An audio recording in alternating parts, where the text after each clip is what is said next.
Mr. President, I take the floor today to exercise the right of reply in response to the long tirade of Pakistan about situation in the Indian state of Jammu and Kashmir.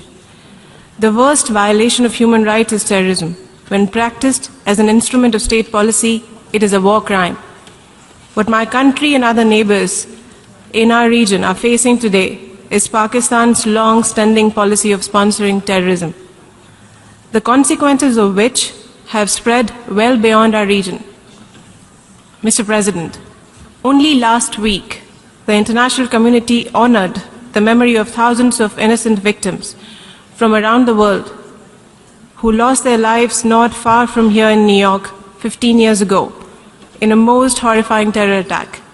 The world has not yet forgotten that the trail of that dastardly attack led all the way to Abbottabad in Pakistan.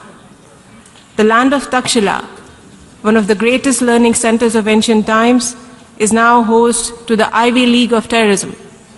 It attracts aspirants and apprentices from all over the world. The effect of its toxic curriculum are felt across the globe. It is ironical, therefore, that we have seen today the preaching of human rights and ostensible support for self-determination by a country which has established itself as the global epicenter of terrorism.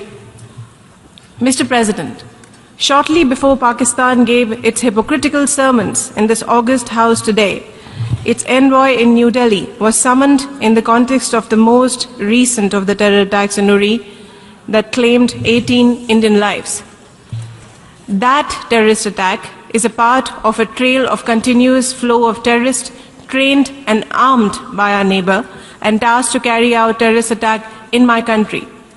What we see in Pakistan, Mr. President, is a terrorist state which channelizes billions of dollars, much of it diverted from international aid to training, financing, and supporting terrorist groups as militant proxies against its neighbors. Terrorist entities and their leaders, including many designated by the UN, continue to roam its streets freely and operate with state support. With the approval of authorities, many terrorist organizations raise funds openly in flagrant violations of Pakistan's international obligations. Mr. President, even today, we have heard support by the Pakistan's Prime Minister for a self-acknowledged commander of a known terrorist organization, Hizbul Mujahideen. Pakistan is a country with democracy deficit. In fact, it practices terrorism on its own people. It extends support to extremist groups, it suppresses minorities and women, and denies basic human rights, including through draconian laws. As a democracy, India is firmly resolved to protect all our citizens from all acts of terrorism in Jammu and Kashmir. We cannot and will not allow terrorism to prevail.